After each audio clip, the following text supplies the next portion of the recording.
Welcome to Buried Stories. These aren't just tales, these are echoes from the other side. Stories too dark to tell in the daylight. Lock your doors, put your phone down, and remember, once you hear them, they never truly leave you. Let's begin. The reflection. A haunted mirror reveals more than just a reflection. It reveals what's standing behind you. When I moved into my new apartment, I thought I'd found a hidden gem. It was older, yes, but had character, exposed brick walls, creaky wooden floors, and tall windows that let in moody afternoon light. It felt like a place artists or writers would have lived in a century ago. The bathroom, however, gave me pause. There was something unsettling about it. The mirror above the sink was antique and ornate, clearly original to the building. It had a thin crack along the bottom, almost like a smile. Within the first week, I started to notice something off. Sometimes, when I'd enter the bathroom, I'd catch a glimpse of movement in the mirror. Just a flicker, a suggestion of a figure behind me. At first, I dismissed it. Old pipes groaned at night. Shadows danced in the streetlight. It was an old building. I was just adjusting. But one night, after a particularly stressful day, I was brushing my teeth when I saw it, clear as day. A woman standing behind me. She was pale, with wet, stringy black hair hanging over her face. Her eyes were dark, too wide, unblinking. I dropped my toothbrush, spun around. No one there. The bathroom was empty. My heart was hammering. I turned back to the mirror. She was gone. For weeks, I avoided that mirror. I'd use my phone's camera to check my appearance. I covered it with a towel. Even considered taking it down, but something told me not to, like I'd disturbed something worse. Then, a few nights ago, I had a dream. I was standing in the bathroom, staring at the mirror. The woman was behind the glass, scratching at it from the other side, mouth moving soundlessly. I couldn't hear her words, but I understood. Let me in. I woke up drenched in sweat, but the dream didn't fade. It clung to me all day. That evening, I went back into the bathroom. The mirror was uncovered. I don't remember uncovering it. I don't remember standing in front of it either. But there I was, and she was back. Only this time, she was smiling, and her hand slowly pressed against the inside of the mirror, like the glass was water. Then the lights flickered and went out. When they came back, the mirror was empty. My reflection stared back, alone. I ran. I left the apartment with nothing but my keys and phone. I've been staying in a hotel, trying to make sense of it. But here's the worst part. I looked at a photo I'd taken in the bathroom weeks ago, back when the flickers first started. In the photo, I'm smiling awkwardly. Behind me is the mirror, but the woman, she's not in the mirror anymore. She's standing beside me, smiling, her hand on my shoulder. The last voicemail. A brother's final call from beyond the grave warns of something wearing their mother's face. My brother, Caleb, died in a car accident 2 weeks ago. Drunk driver. Head-on collision. He was alone when it happened. They said he probably didn't feel a thing. We weren't close. Not anymore. Not since the fight we had last year. The one where he said, I didn't understand what was really going on in our family. That I was blind. I never got the chance to ask him what he meant. The funeral was quiet. Just a few family members and a handful of friends. I tried not to cry, not out of coldness, but because I felt like I didn't deserve to. I had ignored his calls for months. Then I got the voicemail. It came 3 days after he died. At first, I thought it was a glitch. Maybe an old message that didn't go through. But the timestamp said otherwise. It was received at 2:13 a.m. after his death certificate said he passed. I played it, expecting static or pocket noise. But it was Caleb. His voice was ragged, urgent. "Don't trust her," he whispered. "She's not Mom." Then static, screeching, almost like something clawing at metal. I dropped the phone. I don't know what disturbed me more, the voice message or the fact that when I called the number back, it said the line was disconnected. I told myself it was grief, maybe a prank or a delayed message distorted by the system. But then, things started happening. At night, I'd wake up and hear footsteps in the hallway. My apartment is small. I live alone. I checked every time. No one was there. Then I saw her. She was standing at the end of the hallway, just beyond the edge of the light, wearing a pale nightgown.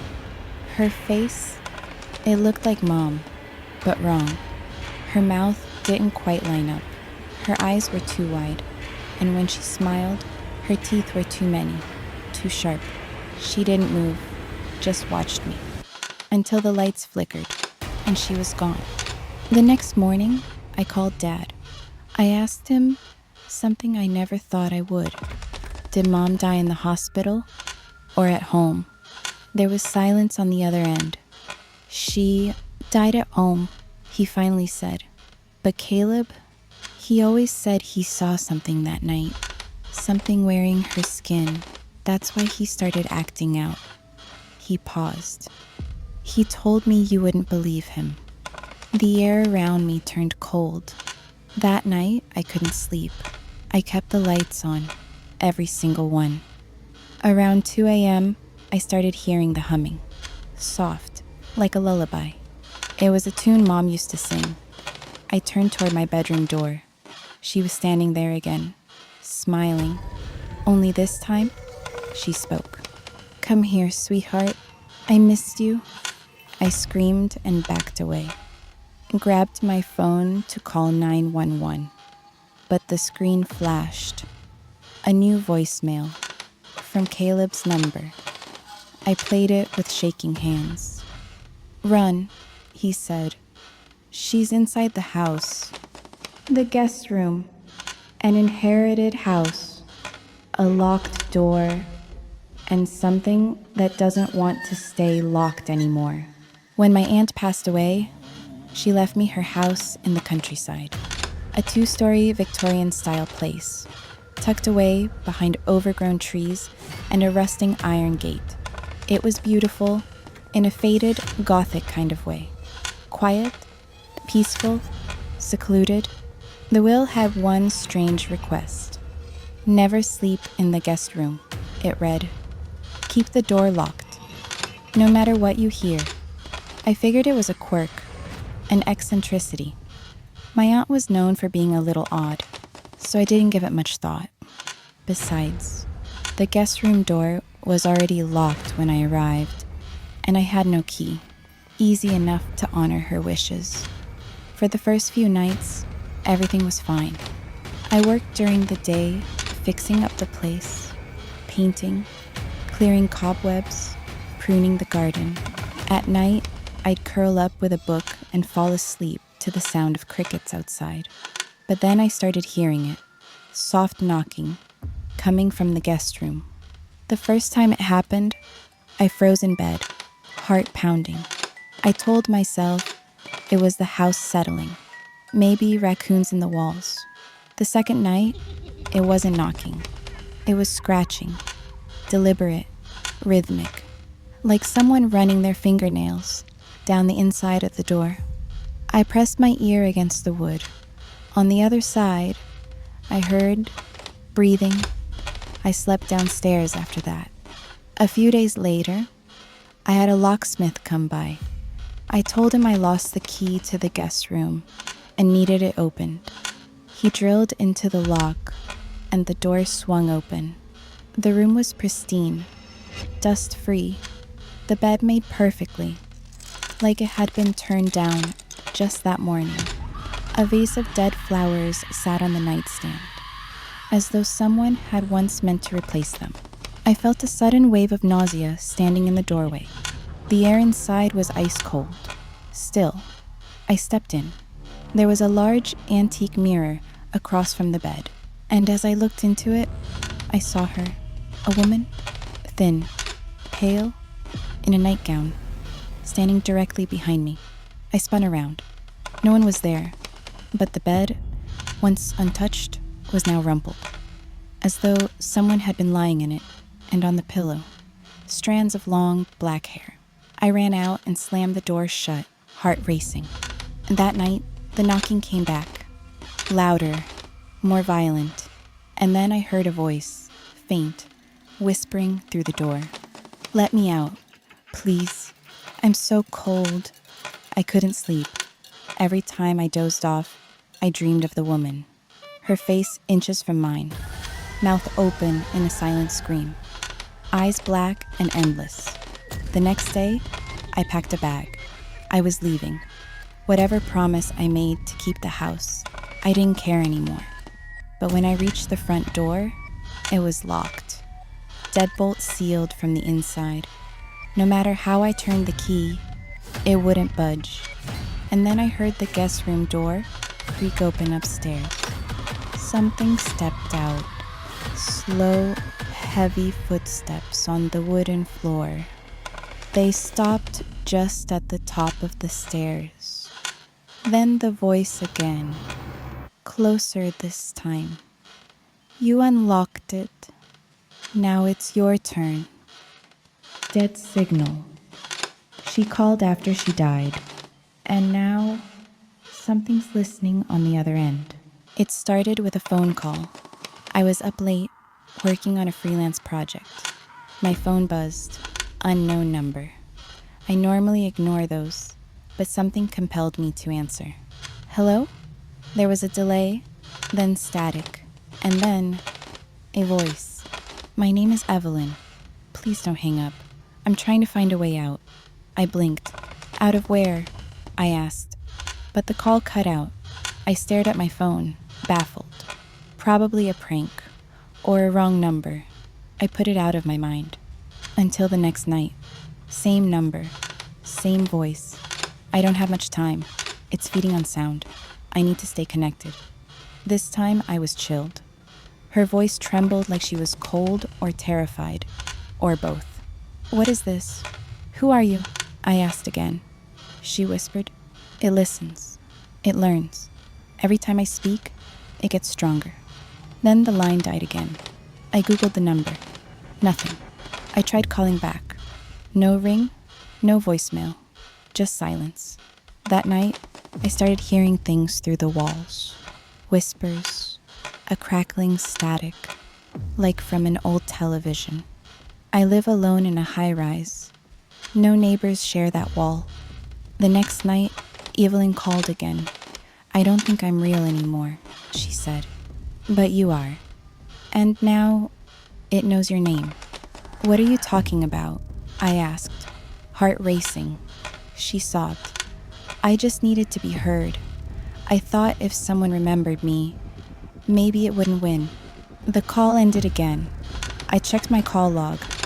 There was no record of the calls. None. No history, no audio.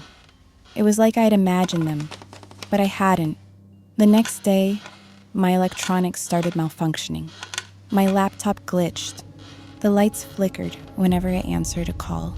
My smart speaker repeated random phrases at night. Then one night, my phone rang again. I didn't recognize the number.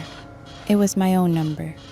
Cautiously, I answered, breathing, but not Evelyn. It was a man's voice now, slow, groaning. "She let it in," he said. "Now it's hungry again." I threw the phone across the room. At 3:17 a.m., every screen in my apartment turned on. My TV, my phone, my laptop. They all displayed the same message. Answer the call. Then my phone buzzed. Unknown number. I turned it off, ripped the battery out, threw it in the trash. The screen stayed on. I left the apartment that night, checked into a hotel, disconnected from everything. No phone, no Wi-Fi. I thought maybe I'd finally outrun it. But last night, the hotel room phone rang. Rotary dial, wired, not connected to anything modern. I stared at it. It kept ringing. Eventually, I picked it up. Silence. Then Evelyn's voice, barely audible. "You're next." I slammed the phone down. This morning, the front desk asked why I had unplugged the phone and covered the mirror. I hadn't done either of those things. When I went back to my room, the mirror had a message written in condensation. Now I'm inside, and in the reflection, standing behind me, was a shape, distorted, faceless, stretching toward my shoulder. The phone rang again. The babysitter's notebook. A child's rules for surviving the night and what happens when they're broken. I took a babysitting job out in the suburbs last Friday. The parents, Mr. and Mrs. Holloway, seemed normal enough. A little cold, maybe. The kind of people who decorate with white walls and smile with their teeth, but not their eyes. They had one child, a girl named Lily, maybe 8 years old, quiet, polite. She didn't say much during dinner, just kept glancing toward the hallway near the guest room. Before they left, Mrs. Holloway pulled me aside. "She's sleepwalking again. If she gets up, don't follow her. Just let her walk back to bed." I nodded, confused. "She'll be fine," Mr. Holloway added. "Just don't talk to her if she's not awake." Weird, but I needed the money. After they left, Lily sat on the couch, watching cartoons while I scrolled my phone. Around 9 o'clock, I told her it was time for bed. She nodded. No argument, just climbed the stairs in her pale nightgown, completely silent. I stayed downstairs, checking the fridge for snacks. That's when I saw it. A notebook on the kitchen counter, half hidden under some mail. It was small, leather-bound, and titled Lily's Rules. Curiosity got the better of me. Inside were handwritten entries, each one numbered, like a checklist. 1, if I hear my name whispered, I don't answer, even if it sounds like mommy. 2, if I see a face in the window, I turn away. It's not real. Not anymore. 3, if the tall man comes out of the closet, I pretend I'm asleep. He gets bored and leaves. 4, if someone else is in my bed, I go sleep in the bathtub. Don't wake them up. My blood ran cold. I flipped the page. 5, if the babysitter asks about the man in the hallway, don't say his name. He listens. 6, don't go into the guest room. She's still hungry. I slammed the notebook shut, and that's when I heard the footsteps upstairs. Slow, dragging. I crept up the stairs, every hair on my body standing on end. The hallway was dim. Lily's bedroom door was cracked open. I peeked inside, empty, and then I heard the creak of the guest room door. I turned and saw Lily standing there, her back to me, in front of the open guest room, not moving. "Lily?" I whispered. She didn't respond. She stepped into the room. Against everything screaming inside me, I followed. The room was pitch black, except for the faint red glow from a toy nightlight. Lily was standing in the corner, staring at the wall. "Lily, come back to bed." She turned around slowly. It wasn't Lily. Her eyes were all black, skin pale, mouth slightly open, and her smile, too wide, too knowing. She stepped forward. I stepped back. Then the lights flicked on. Lily was in bed, alone, sleeping. The room was empty. I don't remember walking back downstairs. My limbs were ice. My thoughts scrambled. Just before the Holloways got home, Lily came down, yawning, rubbing her eyes. "Did you sleep okay?" I asked, my voice trembling. She looked at me. "You followed me, didn't you?" I didn't respond. She frowned. "You're not supposed to follow me." That's when she notices. Mrs. Holloway walked in behind her, smiling. "Everything all right?" I just nodded. "Yep, she was great." I left and never went back. But 2 nights later, I found the notebook in my backpack. And there was a new entry in Lily's handwriting. 7. The babysitter saw her. Now she follows you. You've heard their whispers. Now they're buried in your mind. If you're still with us, you're one of the brave ones. But tell us, which story scratched its way into your nightmares tonight? Drop it in the comments if you're not too scared to speak. And remember, every week, new stories rise from the dark. New voices beg to be heard. So hit subscribe and light that notification bell before the next one finds you first. Until next time, sleep late and never answer the call after midnight. This is Buried Stories.